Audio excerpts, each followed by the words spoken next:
ಬಹಳ ಜನರಿಗೆ ಬಡತನ ಅನ್ನತಕ್ಕಂಥದ್ದೇ ಒಂದು ಶಾಪ ಅಂತ ತಿಳ್ಕೊಂಡಿದ್ದಾರೆ. ಬಡತನ ಅನ್ನೋದು ಶಾಪ ಅಲ್ಲ, ಬಡತನ ಅನ್ನೋದೇ ಇಲ್ಲ ಮನುಷ್ಯ. ನೀವು ಬಟ್ಟೆ ಹರಿದೋಗಿರ್ತಕ್ಕಂಥ ಬಟ್ಟೆಯನ್ನು ಬಡತನ ಅನ್ನತಕ್ಕಂಥ ವಿಚಾರದಲ್ಲಿ ನೀವು ತಲೆಗೆ ತೆಗೆದುಕೊಳ್ಳುವುದಾದರೆ ಒಂದು 50 ವರ್ಷದ ಹಿಂದೆನೋ ಅಥವಾ 30 ವರ್ಷದ ಹಿಂದೆನೋ ಅಥವಾ 25 ವರ್ಷದ ಹಿಂದೆನೋ ಇದನ್ನು ನೀವು ಬಡತನ ಅಂತ ನೀವು ತಗೊಳ್ಳೋದಾದರೆ, ಇವತ್ತು ನನಗೆ ನೀವು ಪ್ರಾಮಾಣಿಕವಾಗಿ ಇಲ್ಲಿ ಕುಳಿತಿರೋ ಹುಡುಗರು ಹೇಳಬೇಕು, ಹರಿದ ಬಟ್ಟೆ ಹಾಕೊಂಡು ಬಂದರೆ ಬಡತನ ಅಂತ ಹೇಳುವಂಥ ಒಂದು ಕಾಲ ಇದ್ದಾಗ ಈಗ ಹರಿದ ಜೀನ್ಸ್ ಪ್ಯಾಂಟಿಗೆ 3,000 ರೂಪಾಯಿ ಕೊಡ್ತಾ ಇದ್ದೀರಲ್ಲ, ಯಾವುದು ಬಡತನ? ಈಗ ಹರಿದ ಬಟ್ಟೆ ಹಾಕೊಂಡು ಹೋದರೆ ಅದು ನಿಮಗೆ ಫ್ಯಾಷನ್ ಆಯಿತು. ಇದೇ 40 ವರ್ಷದ ಹಿಂದೆ ಹರಿದ ಬಟ್ಟೆ ಹಾಕೊಂಡು ಬಂದರೆ ಬಡತನ ಆಯಿತು. ಯಾವುದು ಬಡತನ? ಒಂದು ಕಡೆ ನಾವು ನೋಡಿದಾಗ ಹರಿದ ಬಟ್ಟೆ ಹಾಕೊಂಡು ಬಂದರೆ ಅದನ್ನು ಬಡತನ ಅಂತೀವಿ, ಅದೇ ಹರಿದ ಬಟ್ಟೆ ಹಾಕೊಂಡು ಬಂದಾಗ ಅದನ್ನು ಶ್ರೀಮಂತಿಕೆ ಲಕ್ಷಣ ಅಂತೀವಿ. ಅದೇ ಇಂದಿನ ಕಾಲದಲ್ಲಿ ನವಣೆ ಊಟ ಮಾಡಿ ನಾವು ಬದುಕಿದ್ದೀವಿ ಅಂತ ಹೇಳ್ತಕ್ಕಂಥದಕ್ಕೆ ಬಡತನ ಅಂತೀವಿ. ಅದೇ ನವಣೆ ಊಟ ಮಾಡಿದರೆ ರೋಗ ನಿವಾರಣೆ ಆಗ್ತದೆ ಅನ್ನತಕ್ಕಂತಹ ಸ್ಥಿತಿಗೆ ಬಂದು ನಿಂತಿದ್ದೇವೆ. ಕೋಟಿಗಟ್ಟಲೆ ಇರ್ತಕ್ಕಂಥ ಕಾರ್ ತರ್ಬೋದು, ಆದರೆ ಆರೋಗ್ಯವಂತವಾದಂಥ ಕಾಲಿಲ್ಲದೆ ಹೋದರೆ ಕಾರ್ ತಗೊಂಡು ಏನು ಮಾಡೋದು? ಸಮಯವನ್ನು ಯಾರು ಹಾಳು ಮಾಡಬೇಡಿ. ಸಮಯವನ್ನು ಯಾರು ಹಾಳು ಮಾಡ್ತಾರೆ ಅವರು ಜೀವನವನ್ನು ಕಟ್ಟೋದಿಲ್ಲ. ಅದಕ್ಕಾಗಿ ಬಸವಣ್ಣ ಹೇಳ್ತಾರೆ, ಹೊತ್ತು ಕೊಲೆಗೈವರೇ. ಯಾವ ಮನುಷ್ಯ ಸಮಯದ ಕಡೆ ಗಮನ ಕೊಡೋದಿಲ್ಲ ಅವನು ಈ ಜಗತ್ತಿನಲ್ಲಿ ಏನು ಮಾಡಲಾರ. ಸಮಯವೇ ದೇವರು, ಸಮಯಕ್ಕೆ ಗೌರವವನ್ನು ಕೊಡಲಾರದವನು ದೇವರಿಗೆ ಗೌರವ ಕೊಡಲಾರ ಅನ್ನತಕ್ಕಂಥದ್ದು ಎಚ್ಚರ ವಹಿಸಬೇಕು. ಒಂದೊಂದು ತುತ್ತು ಊಟ ಮಾಡುವಾಗ ಇದು ನನ್ನ ದುಡಿಮೆಯ ಬೆವರಿನ ಹನಿಯೋ ಪರರ ಕಣ್ಣೀರೋ. ಜಗತ್ತಿನಲ್ಲಿ ಎಲ್ಲದಕ್ಕೂ ಬಡತನ ಬರಲಿ, ಬುದ್ಧಿಗೆ ಮಾತ್ರ ಬಡತನ ಬರಬಾರ್ದು ಅನ್ನತಕ್ಕಂಥದ್ದನ್ನು ಭಾಳ ಚೆನ್ನಾಗಿ ಗಮನದಲ್ಲಿ ಇಟ್ಕೊಳ್ಬೇಕು ಅನ್ನತಕ್ಕಂಥ ಒಂದೇ ಒಂದು ವಚನ. ನಮಗೆಲ್ಲ ಕಣ್ಣಿದೆಯಲ್ಲ, ಇದೆ. ನಿಮಗೆ ದೇವರೆಲ್ಲರೂ ಕಣ್ಣು ಕೊಟ್ಟಿದ್ದಾರೋ ಇಲ್ಲೋ? ಕೊಟ್ಟಿದ್ದಾರೆ. ಕಿವಿ, ಕೈಕಾಲು. ನೀವು ಶ್ರೀಮಂತರು ಅಂತ ನಿಮಗೆ ಗೊತ್ತಾಗಬೇಕಿತ್ತು ಅಂದರೆ ಕಣ್ಣಿಲ್ಲದವರ ಮುಂದೆ ನಿಲ್ಲಬೇಕು. ನೀವು ಶ್ರೀಮಂತರು ಅಂತ ಗೊತ್ತಾಗಬೇಕಾದ್ರೆ ಕಿವಿ ಕೇಳದವರ ಹತ್ರ ನಿಲ್ಲಬೇಕು. ನೀವು ಶ್ರೀಮಂತರು ಅಂತ ಗೊತ್ತಾಗಬೇಕಾದ್ರೆ ಕೈಕಾಲಿಲ್ಲದವರ ಹತ್ರ ನಿಂತ್ಕೊಳ್ಬೇಕು.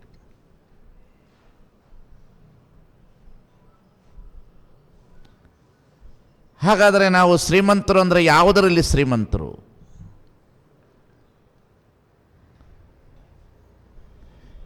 ಯಾವುದರಲ್ಲಿ ನಾವು ಬಡವರು?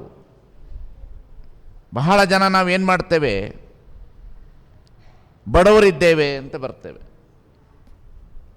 ಮೊಬೈಲ್ ಆಫ್ ಮಾಡಪ್ಪ, ಬಡವರಿದ್ದೇವೆ ಅಂತ ಬರ್ತೇವೆ ನಾವಿಲ್ಲಿ. ಬಹಳ ಜನ ವಿದ್ಯಾರ್ಥಿಗಳು ಇದೇ ಶಬ್ದ, ನಾವು ಬಡವರಿದ್ದೇವೆ, ನಮಗೆ ಆಶ್ರಯ ಕೊಡಿ ಓದಲಿಕ್ಕೆ ಅಂತಲೇ ಬರ್ತಾರೆ. ಯಾವುದರಲ್ಲಿ ಬಡವರು ನಾವು? ಇದು ಬಹಳ ಮುಖ್ಯವಾಗಿರ್ತಕ್ಕಂಥ ಒಂದು ಪ್ರಶ್ನೆ. ಬಹಳ ಜನರಿಗೆ ಬಡತನ ಅನ್ನತಕ್ಕಂಥದ್ದೇ ಒಂದು ಶಾಪ ಅಂತ ತಿಳ್ಕೊಂಡಿದ್ದಾರೆ. ಬಡತನ ಅನ್ನೋದು ಶಾಪ ಅಲ್ಲ. ಬಹಳ ಜನರಿಗೆ ಬಡತನ ಅನ್ನೋದೊಂದು ದೊಡ್ಡ ಶಾಪ. ನಿಜವಾಗಿಯೂ ಬಡತನ ಅನ್ನತಕ್ಕಂಥದ್ದು ಶಾಪ ಅಲ್ಲ. ಅದು ಬಡತನ ಅನ್ನೋದೇ ಇಲ್ಲ ಮನುಷ್ಯನಿಗೆ. ಬಡತನ ಅಂದರೆ ಏನು? ಬಹಳ ಜನರಿಗೆ ಬಡತನದ ಮೇಲೆ ಬದುಕನ್ನು ಕಟ್ಟಲಿಕ್ಕೆ ಪ್ರಾರಂಭ ಮಾಡ್ತಾರೆ, ಕೊನೆಯವರೆಗೂ ಅದನ್ನು ಹೇಳ್ತಾ ಇರ್ತಾರೆ. ನಾವು ಬಡತನದಲ್ಲಿ ಹುಟ್ಟಿದೋ, ಬಡತನದಲ್ಲಿ ಬದುಕುದೋ, ಬಡತನದಲ್ಲೇ ಕೊನೆಯವರೆಗೆ ನಮ್ಮ ಜೀವನ ಬಂತು, ಈ ಶಬ್ದ ಇದೆ. ಆದರೆ ಶರಣರು ಬಡತನವನ್ನು ಬಹಳ ಚೆನ್ನಾಗಿ ತೀರ್ಮಾನ ಮಾಡಿದ್ದಾರೆ. ಅವರು ಅಂಗಕ್ಕೆ ಬಡತನವಲ್ಲದೆ ಮನಕ್ಕೆ ಬಡತನವೇ ಅಂತ 2 ಸಾಲಿನಲ್ಲಿ ಇಡೀ ಬಡತನವನ್ನು ನಿವಾರಣೆ ಮಾಡುವಂಥ ಶಕ್ತಿಯನ್ನು ಕೊಟ್ಟವರು ಬಸವಾದಿ ಪ್ರಮುಖರು ಇಡೀ ಜಗತ್ತಿಗೆ. 2 ಸಾಲು. ಬಹಳ ಜನ ಬಡವರು ಬಡವರು ಅನ್ನತಕ್ಕಂತಹ ಒಂದು ಶಬ್ದವನ್ನೇ ಇಟ್ಟುಕೊಂಡೇ ಕೊನೆಯವರೆಗೂ ಜೀವನ ಮಾಡ್ತಾ ಇರ್ತಾರೆ. ಶರಣರು ಹೇಳಿದ್ರು, ಬಡತನ ಯಾರಿಗೆ? ಬಡತನ ಎದಕ್ಕೆ ಬರ್ತದೆ? ಅಂಗಕ್ಕೆ ಬಡತನ. ಮನುಷ್ಯನ ಜೀವನದಲ್ಲಿ ಬಡತನ ಎಲ್ಲಿದೆ ಅಂದರೆ ಅಂಗಕ್ಕೆ. ಒಂದಿಷ್ಟು ಹೊಟ್ಟೆಪಾಡಿಗಾಗಿ ಅನ್ನಕ್ಕೆ, ಮೈ ಮುಚ್ಚಲಿಕ್ಕೆ ಇಷ್ಟು ಬಟ್ಟೆಗೆ, ಇಷ್ಟಕ್ಕೆ ಬಡತನ ಇರೋದು. ಬಡತನ ಇರೋದು ಎರಡೇ, ಒಂದು ಆಹಾರ, ಇನ್ನೊಂದು ಬಟ್ಟೆ. ಆದರೆ ಈ ಎರಡನ್ನು ಮೀರಿ ಜಗತ್ತಿನಲ್ಲಿ ಬದುಕಬೇಕನ್ನತಕ್ಕಂತಹ ಬಹಳ ವಿಶ್ವಾಸದ ಮಾತನ್ನು ಗಟ್ಟಿಗೊಳಿಸಿದವರು ಯಾರಾದರೂ ಇದ್ರೆ ಶರಣರು. ಅಂಗಕ್ಕೆ ಬಡತನವಲ್ಲದೆ ಮನಕ್ಕೆ ಬಡತನವೇ. ಬಹಳ ಜನ ಹೇಳ್ತಾ ಇರ್ತಾರೆ, ನಾವು ಬಡವರಿದ್ದೇವೆ, ಹಾಸ್ಟೆಲಲ್ಲಿ ಓದಿದ್ದೇವೆ, ಬಡತನದಲ್ಲಿ ಬಂದಿದ್ದೇವೆ, ನಾನು ಓದುವಾಗ, ನಾನು ಶಾಲೆಗೆ ಹೋಗುವಾಗ ನಾನು ಹರಿದು ಚಡ್ಡಿ ಹಾಕ್ಕೊಂಡು ಹೋಗ್ತಿದ್ದೆ, ಹರಿದು ಪ್ಯಾಂಟ್ ಹಾಕ್ಕೊಂಡು ಹೋಗ್ತಿದ್ದೆ. ಈ ಶಬ್ದವನ್ನು ಬಳಸ್ತೇವೆ ನಾವು. ನೀವು ಹುಡುಗರು ಇಲ್ಲಿ ಕೂತ್ಕೊಂಡು ಕೇಳಬೇಕಿದ್ದನ್ನು, ನಿಮ್ಮ ಜೊತೆನೇ ಮಾತನಾಡ್ತಿರೋದು ನಾನು. ಈ ಶಬ್ದವನ್ನು ಬಳಸ್ತೇವೆ ನಾವು. ನೀವಿಲ್ಲಿ ಕುಳಿತಿರೋ ಹುಡುಗರಿಗೆಲ್ಲರಿಗೂ ಒಂದು ಗಮನ ಇಡ್ರಿ, ಬಟ್ಟೆ ಹರಿದೋಗಿದ್ದರೆ ಬಡತನ ಅನ್ನತಕ್ಕಂಥ ವಿಚಾರವು ಇದ್ದರೆ ಅದು ಒಂದು ಭಾಗದಲ್ಲಿ ನೀವು ಇಟ್ಕೊಳ್ಳೋದಾದರೆ, ಹಣ ಇಲ್ಲದೆ ಬಡತನ ಇರ್ಬೋದು ಅಷ್ಟೇ ಹೊರತು, ಅದಕ್ಕೆ ನೀವು ಬಟ್ಟೆ ಹರಿದೋಗಿರ್ತಕ್ಕಂಥ ಬಟ್ಟೆಯನ್ನು ಬಡತನ ಅನ್ನತಕ್ಕಂಥ ವಿಚಾರದಲ್ಲಿ ನೀವು ತಲೆಗೆ ತೆಗೆದುಕೊಳ್ಳುವುದಾದರೆ, ಒಂದು 50 ವರ್ಷದ ಹಿಂದೆನೋ ಅಥವಾ 30 ವರ್ಷದ ಹಿಂದೆನೋ ಅಥವಾ 25 ವರ್ಷದ ಹಿಂದೆನೋ ಇದನ್ನು ನೀವು ಬಡತನ ಅಂತ ನೀವು ತಗೊಳ್ಳೋದಾದರೆ, ಇವತ್ತು ನನಗೆ ನೀವು ಪ್ರಾಮಾಣಿಕವಾಗಿ ಇಲ್ಲಿ ಕುಳಿತಿರೋ ಹುಡುಗರು ಹೇಳಬೇಕು, ಹರಿದ ಬಟ್ಟೆ ಹಾಕ್ಕೊಂಡು ಬಂದರೆ ಬಡತನ ಅಂತ ಹೇಳುವಂಥ ಒಂದು ಕಾಲ ಇದ್ದಾಗ, ಈಗ ಹರಿದ ಜೀನ್ಸ್ ಪ್ಯಾಂಟಿಗೆ 3,000 ರೂಪಾಯಿ ಕೊಡ್ತಾ ಇದ್ದೀರಲ್ಲ, ಯಾವುದು ಬಡತನ?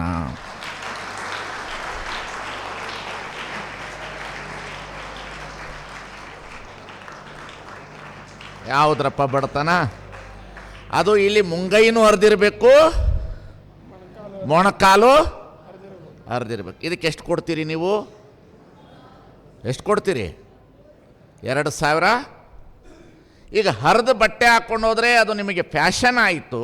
ಇದೇ 40 ವರ್ಷದ ಹಿಂದೆ ಹರಿದ ಬಟ್ಟೆ ಹಾಕ್ಕೊಂಡು ಬಂದರೆ ಬಡತನ ಆಯಿತು. ಯಾವುದು ಬಡತನ?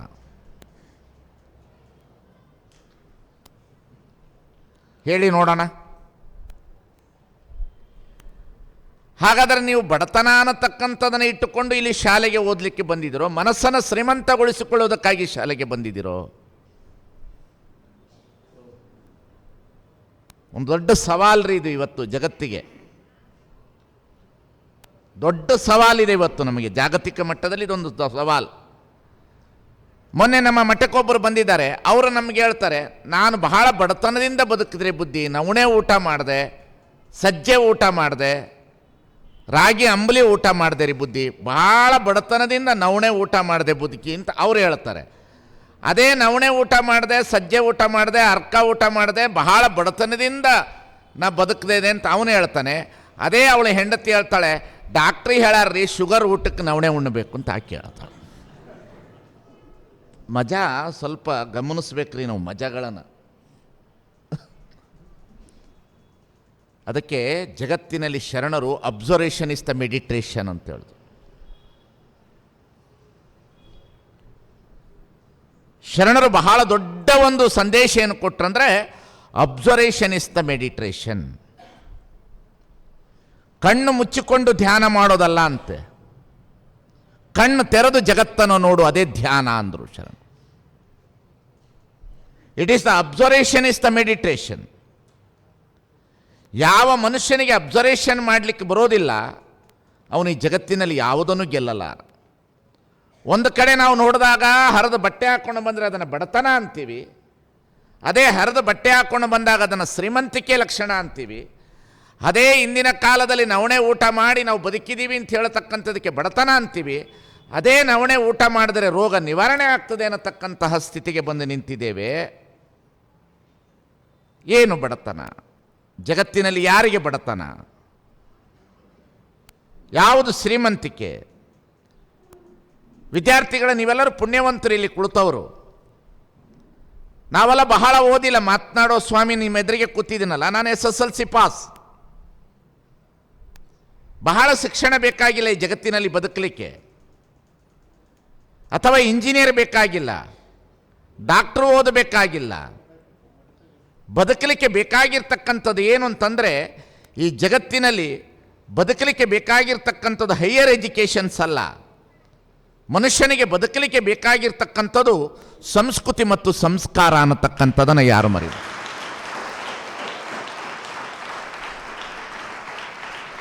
ಬಹಳ ಜನರಿಗೆ ಇದು ಯಾರಿಗೂ ಗೊತ್ತಾಗೋದೇ ಇಲ್ಲ. ಬಹಳ ಜನ ತಿಳ್ಕೊಂಡಿದ್ದಾರೆ ಬಹಳ ಓದಿದ್ರೆ ನಾವು ಬದುಕು ಬಹಳ ಕಟ್ಟುತ್ತೇವೆ ಅಂತ. ಬಹಳ ಕಟ್ಟೋದಿಲ್ಲ. ನಿಮ್ಮ ಶಿಕ್ಷಣ ಏನು ಕೊಡಬಲ್ಲದು ಅಂದರೆ, ಬಡತನ ನಿಮ್ಮನ್ನು ನಿವಾರಣೆ ಮಾಡ್ತದೆ ಅಂತ ನಿಮ್ಮ ಶಬ್ದದಲ್ಲಿ ಹೇಳೋದಾದರೆ, ಶಿಕ್ಷಣ ನಿಮಗೆ ಏನು ಕೊಡಬಲ್ಲದು ಅಂತಂದರೆ, ಓದಿದ ಮೇಲೆ ಹಣ ಬಂದ ಮೇಲೆ ಚಾಪೆ ಹೋಗಿ ಹಾಸಿಗೆ ಬರ್ಬೋದು, ಗುಡಿಸಲು ಹೋಗಿ ಮನೆ ಬರ್ಬೋದು, ಸೈಕಲ್ ಹೋಗಿ ಹೀರೋ ಹೋಂಡಾ ಬರ್ಬೋದು, ಹೀರೋ ಹೋಂಡಾ ಹೋಗಿ ಕಾರ್ ಬರ್ಬೋದು, ಕಾರ್ ಬಹಳ ದೊಡ್ಡ ಕಾರ್ ತರ್ಬೋದು, ಬೆನ್ಸ್ ಕಾರ್ ತರ್ಬೋದು, ಕೋಟಿಗಟ್ಟಲೆ ಇರ್ತಕ್ಕಂಥ ಕಾರ್ ತರ್ಬೋದು. ಆದರೆ ಆರೋಗ್ಯವಂತವಾದಂಥ ಕಾಲಿಲ್ಲದೆ ಹೋದರೆ ಕಾರ್ ತಗೊಂಡು ಏನು ಮಾಡೋದು?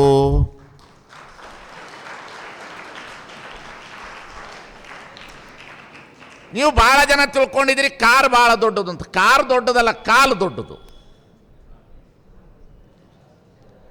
ನಿಮಗೆ ಕಾಲಿನ ಕಿಮ್ಮತ್ತು ಗೊತ್ತಿಲ್ಲ, ಕಾರಿನ ಕಿಮ್ಮತ್ತು ಗೊತ್ತದ ಅಲ್ವಾ? ಕಣ್ಣಿನ ಕಿಮ್ಮತ್ತು ಗೊತ್ತಿಲ್ಲ ನಿಮಗೆ. ಇಲ್ಲಿ ಯಾರಾದರೂ ಬಡವರು ಇದ್ದರೆ ನಾಳೆ ನನ್ನ ಜೊತೆಯಲ್ಲಿ ಬರ್ರಿ, ಅಪ್ಪಗಳ ಜೊತೆಯಲ್ಲಿ ನೀವು ಅಪ್ಲಿಕೇಶನ್ ಹಾಕ್ರಿ. ನಾಳೆ ಬಡವರಿದ್ದರೆ ನೀವು ಅಪ್ಲಿಕೇಶನ್ ಹಾಕ್ರಿ. ನನಗೆ ಬಡತನ ಇದೆ ಬುದ್ಧಿ, ನನಗೇನಾದರೂ ಒಂದಿಷ್ಟು ದುಡ್ಡು ಕೊಡ್ರಿ. ನಾನು ದುಡ್ಡು ಕೊಡ್ತೇನೆ. ನಾವು ಅಪ್ಪಗಳು ಎಲ್ಲರೂ ಸೇರಿ ಕೊಡ್ತೇವೆ. ನಿಮಗೆ ಮಿನಿಮಮ್ ಇಲ್ಲ ಅಂದರೆ 50 ಲಕ್ಷ ರೂಪಾಯಿ ಕೊಡ್ತೀನಿ ನಿಮಗೆ, ಇಲ್ಲಿ ಕುಂತವ್ರು ಹುಡುಗರಿಗೆ ಒಬ್ಬೊಬ್ಬರಿಗೆ. ಆದರೆ ನೀವು ಏನು ಕೊಡಬೇಕಂದ್ರೆ ಒಂದು ಕಣ್ಣು ಕೊಡಬೇಕು, ಒಂದು ಕಿಡ್ನಿ ಕೊಡಬೇಕು ನಮಗೆ.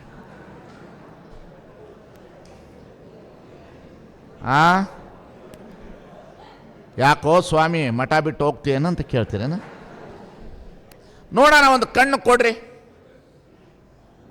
ನಿಮಗೆ ಕಣ್ಣಿನ ಕಿಮ್ಮತ್ತು ಗೊತ್ತಿಲ್ಲ, ಕಿಡ್ನಿ ಕಿಮ್ಮತ್ತು ಗೊತ್ತಿಲ್ಲ, ಬೆರಳುಗಳ ಕಿಮ್ಮತ್ತು ಗೊತ್ತಿಲ್ಲ, ದೇಹದ ಕಿಮ್ಮತ್ತು ಗೊತ್ತಿಲ್ಲ, ಹೃದಯದ ಕಿಮ್ಮತ್ತು ಗೊತ್ತಿಲ್ಲ. ನಿಮಗೆ ಗೊತ್ತಿರೋ ಕಿಮ್ಮತ್ತು ಮೊಬೈಲ್ ಒಳಗಡೆ ಕಲ್ಯಾಣಿ ಲಾವಣ್ಯನ ಹಾಡು ಅಷ್ಟೇ ಗೊತ್ತಿರ್ತಕ್ಕಂಥದ್ದು. ಹಾಂ, ಎಷ್ಟು ಬೇಗ ನಕ್ಕಿದ್ರು ನೋಡ್ರಿ. ಆ ಶಬ್ದ ಹೆಂಗೆ ನಂಗೆ ಈಗೆಲ್ಲ ಟ್ರೆಂಡ್ ಅದೇ ನಡೆದದ ಅಲ್ಲೇನ್ರೆ? ಎಷ್ಟು ಸಲ ಕೇಳಿದ್ರಿ ಹಾಡು ಕೈ ಎತ್ತಿರಿ ಎಲ್ಲರೂ? ಪ್ರಾಮಾಣಿಕವಾಗಿ ಎತ್ತಿರಿ ಇಲ್ಲಿ ಕುಂತವ್ರು, ಪ್ರಾಮಾಣಿಕವಾಗ್ರಿ ಹೇಳ್ರಿ. ಎಷ್ಟು ಜನ ಸುಳ್ಳು ಹೇಳಬಾರ್ದು. ಈ ಜಾಗದಲ್ಲಿ ಕುಂತೀರಿ, ಪ್ರಸಾದ ತಗೋತಾ ಇದ್ದೀರಿ, ಸುಳ್ಳು ಹೇಳಬಾರ್ದು. ಕೆಳಗಿಡ್ರಿ, ಬೇಡ.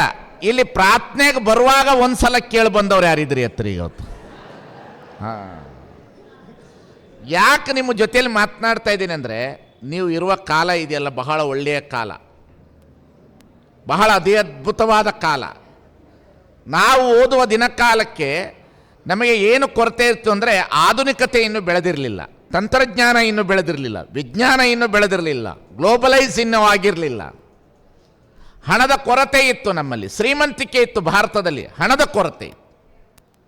ಹೊಲ ಇರುವಷ್ಟೇ ಹೊಲ ಇತ್ತು, ಆದರೆ ರೈತರಿಗೆ ಅತಿ ಅದ್ಭುತವಾದಂಥ ವ್ಯವಸ್ಥೆ ಇರಲಿಲ್ಲ.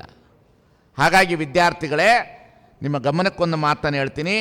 ಈ ಜಗತ್ತಿನೊಳಗಡೆ ನೀವು ಎಲ್ಲವನ್ನು ಹಾಳು ಮಾಡಿರಿ, ಎಲ್ಲವನ್ನು ಹಾಳು ಮಾಡ್ತಾ ಹೋಗ್ರಿ, ಆದರೆ ಸಮಯವನ್ನು ಹಾಳು ಮಾಡಬೇಡಿ. ಸಮಯವನ್ನು ಯಾರೂ ಹಾಳು ಮಾಡಬೇಡಿ. ಸಮಯವನ್ನು ಯಾರು ಹಾಳು ಮಾಡ್ತಾರೆ ಅವರು ಜೀವನವನ್ನು ಕಟ್ಟೋದಿಲ್ಲ. ಅದಕ್ಕಾಗಿ ಬಸವಣ್ಣ ಹೇಳ್ತಾರೆ, ಹೊತ್ತು ಕೊಲೆಗೈವರೇ ಅಂತ. ಬಸವಣ್ಣನವರ ಮಾತಿದು, ಹೊತ್ತು ಕೊಲೆಗೈವರೇ. ಎಲ್ಲವನ್ನು ಕೊಲೆ ಮಾಡ್ಬೋದಂತೆ, ಆದರೆ ಸಮಯವನ್ನು ಹಾಳು ಮಾಡಬಾರ್ದಂತೆ. ವಿದ್ಯಾರ್ಥಿಗಳಿಗೆ ಸಮಯ ಬಹಳ ದೊಡ್ಡದು. ಸಮಯವನ್ನು ಹಾಳು ಮಾಡಬೇಡ್ರಿ. ನೀವು ಸಮಯವನ್ನು ಭಾಳ ಚೆನ್ನಾಗಿ ಸದ್ಬಳಕೆ ಮಾಡಿರಿ. ನನ್ನ ಮಾತನ್ನು ಮುಗಿಸ್ತೇನೆ. ಒಂದು ದಿನಕ್ಕೆ ಎಷ್ಟು ತಾಸು ಸಮಯ ಇದೆ? 24 ತಾಸಿನೊಳಗಡೆ 8 ತಾಸು ನೀವು ಮಲ್ಕೊಳ್ರಿ. 24ರಲ್ಲಿ ಮೈನಸ್ ಮಾಡಿರಿ 8 ತಾಸು, ಎಷ್ಟು ಉಳೀತು? 16 ತಾಸಿನಲ್ಲಿ 10 ತಾಸು ಶಾಲಾ ಕಾಲೇಜು ಎಲ್ಲ ಮುಗಿಸ್ರಿ. ಇನ್ನೆಷ್ಟು ತಾಸು ಉಳೀತು? 6 ತಾಸು. 8 ತಾಸು ನಿದ್ರೆ, 10 ತಾಸು ಶಾಲಾ ಕಾಲೇಜು, ಇನ್ನೆಷ್ಟು ತಾಸು ಉಳೀತು? 6 ತಾಸಲ್ಲಿ 1 ತಾಸು ನಿಮ್ಮ ಬಟ್ಟೆ ಗಿಟ್ಟೆ ಎಲ್ಲ ಒಕ್ಕೊಳ್ರಿ. ಇನ್ನೆಷ್ಟು ತಾಸು ಉಳೀತು? 5 ತಾಸು. 5 ತಾಸಿನಲ್ಲಿ ನಿಮ್ಮ ಆಟ ಪಾಠ ಫ್ರೆಂಡ್ಸ್ಗಳ ಜೊತೆ ತೀರ್ಮಾನ ಮಾಡಿರಿ. ಇನ್ನೆಷ್ಟು ತಾಸು ಉಳೀತು? 4 ತಾಸಿನಲ್ಲಿ 2 ತಾಸು ಹೋದ್ರಿ. ಇನ್ನೆಷ್ಟು ತಾಸು ಉಳೀತು? 2 ತಾಸು ಏನು ಮಾಡ್ತೀರಿ? 1 ತಾಸು ಮೊಬೈಲೇ ನೋಡ್ರಿ, ಪಿಕ್ಚರೇ ನೋಡ್ರಿ. ಇನ್ನೊಂದು ತಾಸು ಏನು ಉಳೀತು? ಮನುಷ್ಯನಿಗೆ ಟೈಮ್ ಟೇಬಲ್ ಇರಬೇಕು. ಟೈಮ್ ಟೇಬಲ್ ಶಾಲೆ ಒಳಗಡೆ ಏನು ಹಾಕಿರ್ತಾರೆ? Time table. ಯಾವ ಮನುಷ್ಯ ಸಮಯದ ಕಡೆ ಗಮನ ಕೊಡೋದಿಲ್ಲ ಅವನು ಈ ಜಗತ್ತಿನಲ್ಲಿ ಏನು ಮಾಡಲಾರ. ಸಮಯವೇ ದೇವರು. ಸಮಯಕ್ಕೆ ಗೌರವವನ್ನು ಕೊಡಲಾರದವನು ದೇವರಿಗೆ ಗೌರವ ಕೊಡಲಾರ ಅನ್ನತಕ್ಕಂಥದ್ದು ನಿಮ್ಮ ತಲೆ ಒಳಗೆ ಬರೆದಿಟ್ಟುಕೊಳ್ಬೇಕು. ಸಮಯವೇ ದೇವರು. ಸಮಯವನ್ನು ಚೆನ್ನಾಗಿ ಸದ್ಬಳಕೆ ಮಾಡಿ ವಿದ್ಯಾರ್ಥಿಗಳೇ. ಲೈಬ್ರರಿಗಳ ಕಡೆಗೆ ಹೋಗ್ರಿ, ಪತ್ರಿಕೆಗಳನ್ನು ಓದ್ರಿ, ಮೊಬೈಲ್ನ ನೋಡಬೇಡ್ರಿ ಅಂತ ಹೇಳೋದಿಲ್ಲ, ನೋಡ್ರಿ. ಆ ಮೊಬೈಲ್ ಗೂಗಲ್ ಒಳಗೆ ಹೋಗಿ ಅದರೊಳಗಡೆ ಏನು ಕೇಳಬೇಕಂದ್ರೆ ನಿಮಗೆ ಓದುವ ಎಲ್ಲ ಪುಸ್ತಕಗಳನ್ನು ಕೊಡ್ತದದು, ಜಗತ್ತಿನ ಎಲ್ಲ ಜ್ಞಾನಗಳನ್ನು ಕೊಡ್ತದೆ. ಟೈಮನ್ನು ವೇಸ್ಟ್ ಮಾಡಬೇಡ್ರಿ, ಕೆಟ್ಟದನ್ನು ನೋಡಲಿಕ್ಕಾಗಿ ಕಣ್ಣನ್ನು ಬಳಸಬೇಡ್ರಿ. ನೀವೆಲ್ಲ ಮುರುಘಾ ಮಠದ ವಿದ್ಯಾರ್ಥಿಗಳು ಈ ಜಗತ್ತಿನಲ್ಲಿ ಎಂತೆಂಥವ್ರು ಆಗಿ ಹೋಗಿದ್ದಾರೆ ಅನ್ನೋದಕ್ಕೆ ಒಂದು ಉದಾಹರಣೆ ಹೇಳ್ತೇನೆ. ಪಾಟೀಲ್ ಪುಟ್ಟಪ್ಪನವ್ರ ಹೆಸರು ಯಾರು ಕೇಳಿದಿರಿ? ಎಷ್ಟು ಜನ ಕೇಳಿದಿರಿ? ಕೈ ಎತ್ತರಿ ನೋಡೋಣ. ಪಾಟೀಲ್ ಪುಟ್ಟಪ್ಪನವ್ರ ಹೆಸರು ಕೇಳಿಲ್ಲ. ಸುಮ್ಮನೆ ಇವತ್ತು ಗೂಗಲಲ್ಲಿ ಹೋಗಿ ಪಾಟೀಲ್ ಪುಟ್ಟಪ್ಪನವ್ರ ಲೈಫ್ ಸ್ಟೋರಿ ಅಂತ ಕೇಳ್ರಿ, ಅದು ಓಪನ್ ಮಾಡಿ ಕೊಡ್ತದೆ. ಈ ಪಾಟೀಲ್ ಪುಟ್ಟಪ್ಪನಂಥವರನ್ನು ಈ ಜಗತ್ತಿಗೆ ಪರಿಚಯಿಸಿ ಆ ಪಾಟೀಲ್ ಪುಟ್ಟಪ್ಪರ ಜ್ಞಾನಕ್ಕೆ ಧಾರೆಯನ್ನು ಎರೆದು ಅವರ ಬದುಕಿಗೆ ಬೆಳಕಾದವರು ಯಾರು ಇದ್ದರೆ ಆ ಮುರುಘಾ ಮಠದ ಮುತ್ತುಂಜಯ ಅಪ್ಪೋಳು ಅನ್ನತಕ್ಕಂಥದ್ದನ್ನು ನೀವು ಯಾರು ಮರೀಬಾರ್ದು ಅನ್ನತಕ್ಕಂಥದ್ದು ಕಾರಣ. ಭಾಳ ಜನರಿಗೆ ಗೊತ್ತಾಗೋದಿಲ್ಲ ಮುರುಘಾ ಮಠ ಏನು ಮಾಡಿದೆ ಅನ್ನೋದು ನಿಮ್ಗೆ ಯಾರಿಗೂ ಗೊತ್ತಿಲ್ಲ ವಿದ್ಯಾರ್ಥಿಗಳೇ. ಮುರುಘಾ ಮಠ ಏನು ಕೆಲಸ ಮಾಡಿದೆ ಅನ್ನೋದು ನಿಮಗೆ ಗೊತ್ತಾಗೋದಿಲ್ಲ. ಪಾಟೀಲ್ ಪುಟ್ಟಪ್ಪನವರಂಥವ್ರನ್ನಲ್ಲ. ನಿಮಗೊಂದು ಮಾತು ಹೇಳ್ತೀನಿ ವಿದ್ಯಾರ್ಥಿಗಳಲ್ಲಿ, BA ಓದ್ತಿದ್ರೆ, MA ಓದ್ತಿದ್ರೆ, LLB ಓದ್ತಿದ್ರೆ, PUC ಓದ್ತಿದ್ರೆ, ಎಲ್ಲ ವಿದ್ಯಾರ್ಥಿಗಳಿದ್ದೀರಲ್ಲ ಇಲ್ಲಿ, ನೀವು ಸುಮ್ಮನೆ ಅಬ್ಸರ್ವೇಷನ್ ಮಾಡಿರಿ. ಇವತ್ತು PG ಇದೆ, ಇವತ್ತು PG ಬಂದಿದೆ, ಇವತ್ತು ನಿಮಗೆಲ್ಲ ಕಡೆ PG ಸಿಗ್ತದೆ. ನೀವು ಹಣ ಕೊಡ್ತೀರಿ, ಊಟ ಮಾಡ್ತೀರಿ, ಬದುಕ್ತೀರಿ. ಇಲ್ಲಿ ಕರ್ನಾಟಕ ಯೂನಿವರ್ಸಿಟಿ ಬಂದಿದೆ, ಅರಿವೇ ಗುರು ಅನ್ನತಕ್ಕಂಥದ್ದು ಅದರ ಏನು ಸ್ಲೋಗನ್, ಏನು ಕರ್ನಾಟಕ ಯೂನಿವರ್ಸಿಟಿ ಸ್ಲೋಗನ್? ಅರಿವೇ ಗುರು. ಈ ಅರಿವೇ ಗುರು ಅನ್ನತಕ್ಕಂಥ ಸ್ಲೋಗನಿನೊಂದಿಗೆ ಕರ್ನಾಟಕದೊಳಗಡೆ ಇಡೀ ಜಗತ್ತಿನೊಳಗಡೆ ಭಾಳ ದೊಡ್ಡ ದೊಡ್ಡ ಯೂನಿವರ್ಸಿಟಿ ಇದೆ. ಮೈಸೂರಿನಲ್ಲಿ ಯೂನಿವರ್ಸಿಟಿ ಬಂತು, ಕುವೆಂಪು ಯೂನಿವರ್ಸಿಟಿ. ಕರ್ನಾಟಕದಲ್ಲಿ ಇಲ್ಲಿ ಕರ್ನಾಟಕ ಯೂನಿವರ್ಸಿಟಿ ಬಂತು. ಈ ಕರ್ನಾಟಕ ಯೂನಿವರ್ಸಿಟಿ ಬಂತಲ್ಲ, ಈ ಯೂನಿವರ್ಸಿಟಿ ಬಂದಂಥ ಕಾಲ ಎಷ್ಟು ವರ್ಷ ಆಯಿತು? ಯೂನಿವರ್ಸಿಟಿ ಬಂದು ಇಲ್ಲಿ ಯಾರು ಯೂನಿವರ್ಸಿಟಿ ವಿದ್ಯಾರ್ಥಿಗಳಿದ್ದೀರಿ? 1949. ಎಷ್ಟು ವರ್ಷ ಆಯಿತು? 49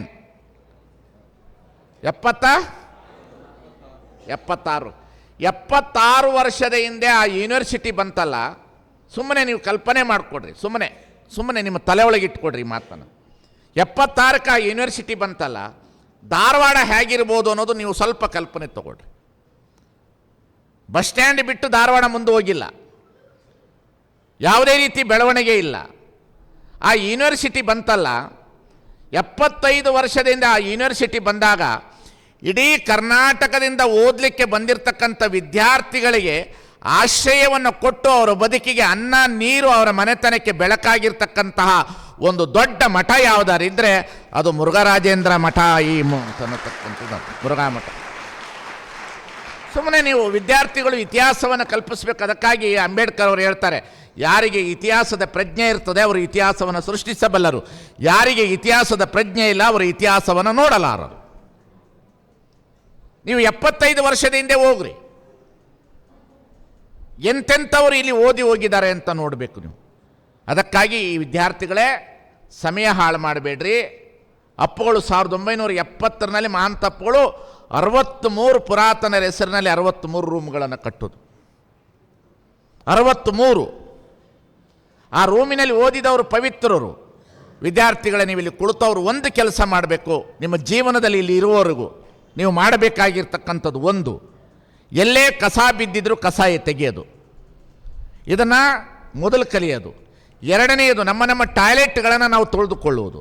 ಮೂರನೆಯದು, ನಮ್ಮ ಬಟ್ಟೆಗಳನ್ನು ನಾವು ತೊಳೆದುಕೊಳ್ಳುವುದು. ನಾಲ್ಕನೆಯದು, ಈ ಜಾಗದಲ್ಲಿ ಸುಳ್ಳು ಹೇಳಲಾರದ ರೀತಿಯಲ್ಲಿ ಇಡೀ ಬದುಕಿಗೆ ಬೆಳಕನ್ನು ಕಾಣುವುದು. ಐದನೆಯದು, ನಿಮ್ಮ ಹುಟ್ಟಿದ ತಂದೆ ತಾಯಿಗಳನ್ನು ಕೊನೆಯವರೆಗೆ ಜೀವಂತವಾಗಿ ಅವರ ಸೇವೆ ಮಾಡುವಂಥ ಮನಸ್ಥಿತಿಯನ್ನು ಇಟ್ಟುಕೊಂಡು ಕೊಟ್ಟಿರುವ ಜಾಗವನ್ನು ಬಳಸು.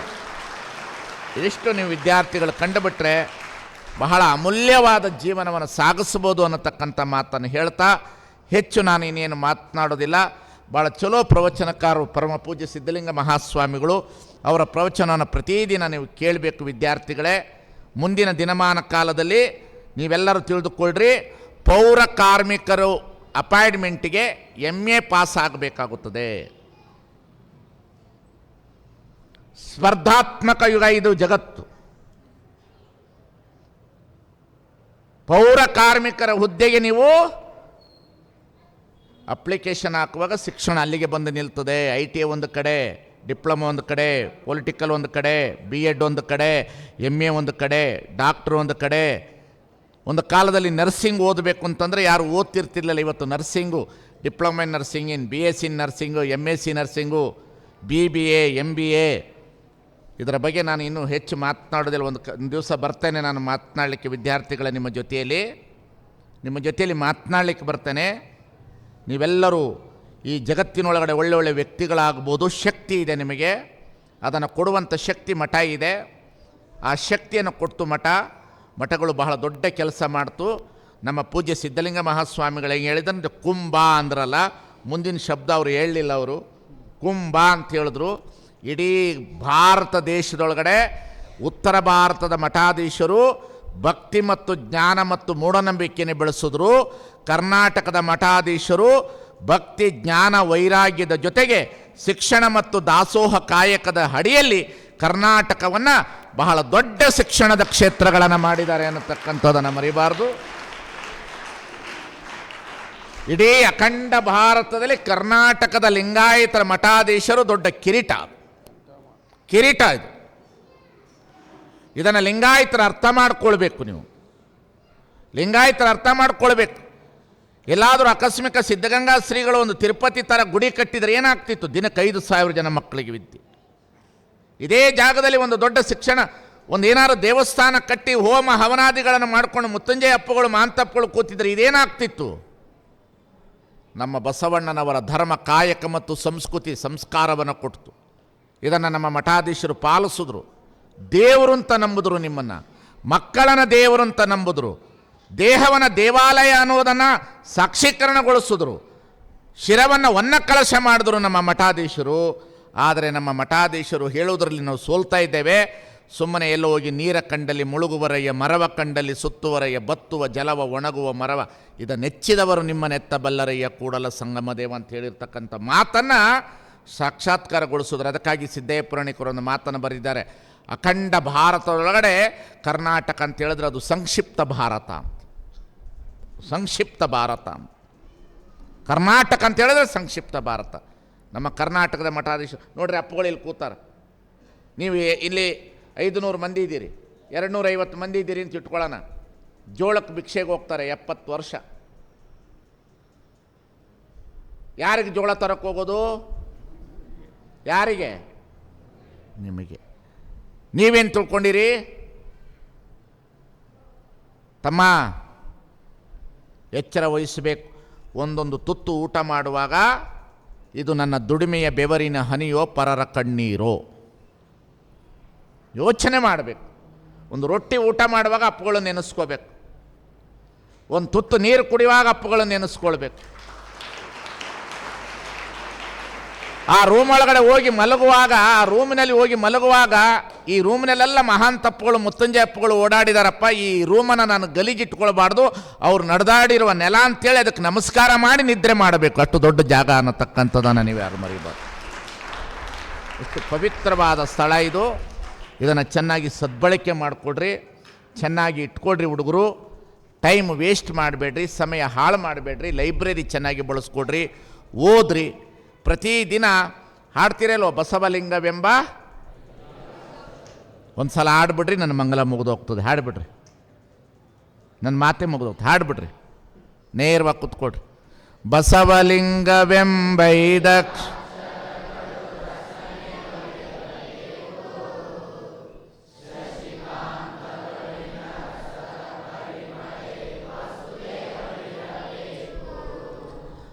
ಅರುವಿನ ಕುರು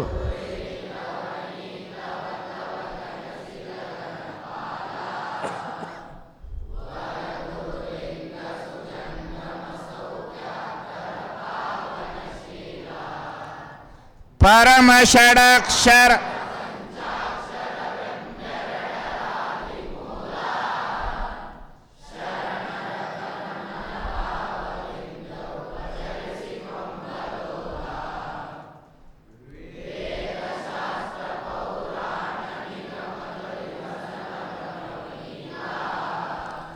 ಸಾದೇಹದೊಳಿಹ ನಾದ ಬಿಂದು ಕಳೆಗ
ಚಿನ್ನ ಬಣ್ಣ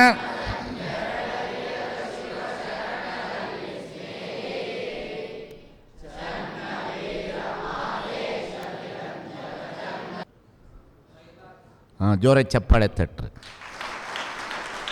ಇದನ್ನು ಬರೆದವರು ಮೈಲಾರ ಬಸವಲಿಂಗ ಶರಣರು. ನಾಳೆ ಅಪ್ಪ ಅವರು ತಿಳಿಸ್ತಾರೆ ಯಾರವರು, ಎಷ್ಟು ಚೆನ್ನಾಗಿ ಬರೆದಿದ್ದಾರೆ, ಎಂತಹ ಗೃಹಸ್ಥರು, ವ್ಯಾಪಾರ ಮಾಡಿಕೊಂಡು ಎಷ್ಟು ಚೆನ್ನಾಗಿ ಬರೆದಿದ್ದಾರೆ. ಹಾಗಾಗಿ ವಿದ್ಯಾರ್ಥಿಗಳೇ ಸಮಯ ಹಾಳು ಮಾಡಬೇಡ್ರಿ. ಮತ್ತು ಇಲ್ಲಿ ಕೂತ್ಕೊಂಡಿದ್ದೀರಲ್ಲ, ಬಲವಂತವಾಗಿ ಕೂತ್ಕೋಬೇಡ್ರಿ, ಬಲವಂತವಾಗಿ ಕೂತ್ಕೋಬೇಡ್ರಿ. ಈ ಮಠದಲ್ಲಿ ಉಳಿದಿದ್ದೀನಿಲ್ಲ ಅಂತ ಕೂತ್ಕೋಬೇಡ್ರಿ.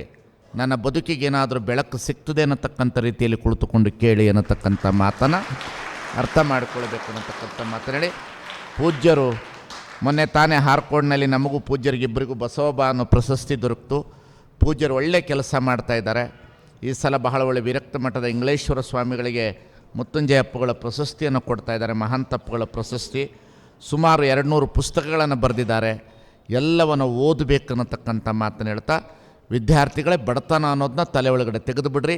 ಈ ಜಗತ್ತಿನಲ್ಲಿ ಎಲ್ಲದಕ್ಕೂ ಬಡತನ ಬರಲಿ, ಬುದ್ಧಿಗೆ ಮಾತ್ರ ಬಡತನ ಬರಬಾರ್ದು ಅನ್ನತಕ್ಕಂಥದ್ದನ್ನು ಭಾಳ ಚೆನ್ನಾಗಿ ಗಮನದಲ್ಲಿ ಇಟ್ಕೊಳ್ಬೇಕು ಅನ್ನತಕ್ಕಂಥ ಮಾತನ್ನು ಹೇಳ್ತಾ, ಬುದ್ಧಿಗೆ ಬಡತನ ಬರಬಾರ್ದು. ದೇವರು ಏನೂ ಕಡಿಮೆ ಮಾಡಿಲ್ಲ ನಿಮಗೆ, ನೀವು ಯಾರು ಏನು ಯೋಚನೆ ಮಾಡಬೇಕಾಗಿಲ್ಲ. ಜಗತ್ತಿನಲ್ಲಿ ನಿಮಗೆ ಸಂಸ್ಕೃತಿ ಸಂಸ್ಕಾರ ಇದ್ದರೆ ನಿಮ್ಮ ಪಾದದ ಅಡಿಯಲ್ಲಿ ಎಲ್ಲವೂ ಬಂದು ಬೀಳ್ತದೆ. ಮನೆಗೆ ಹೋಗಿ ಹೊಲ ಇದ್ದವರು ದುಡೀರಿ, ಹೊಲ ಇದ್ದವರು ಮಾರಬೇಡ್ರಿ. ಇನ್ನೊಂದು 50 ವರ್ಷದಲ್ಲಿ ಹೊಲ ಇದ್ದವನ ಮನೆ ಹತ್ತಿರ ರಾಜಕಾರಣಿಗಳು, ನಮ್ಮಂಥ ಸ್ವಾಮಿಗಳು, ಓದಿದವರು ರೈತನ ಮನೆಯಲ್ಲಿ ಅನ್ನ ಬೇಡುವ ಕಾಲ ಬರ್ತದೆ ಅನ್ನತಕ್ಕಂಥದ್ದನ್ನು ಮರಿಬಾರ್ದು ಅನ್ನತಕ್ಕಂಥದ್ದನ್ನು ಅರ್ಥ ಮಾಡಿಕೊಳ್ಬೇಕು ಅನ್ನತಕ್ಕಂಥ ಮಾತನ್ನು ಹೇಳ್ತಾ, ರೈತರೇ ದೊಡ್ಡವರು ಈ ಜಗತ್ತಿನಲ್ಲಿ ಅನ್ನೋದನ್ನು ನೀವೆಲ್ಲರೂ ಜೀವನದಲ್ಲಿ ಇಟ್ಕೊಳ್ತಾ ಬದುಕನ್ನು ಕಟ್ರಿ ಅನ್ನತಕ್ಕಂಥ ಮಾತನಾಡಿ ಪ್ರತಿದಿನ ವಚನಗಳನ್ನು ಅಭ್ಯಾಸ ಮಾಡಿ. ಸರ್ವರಿಗೂ ಶರಣ.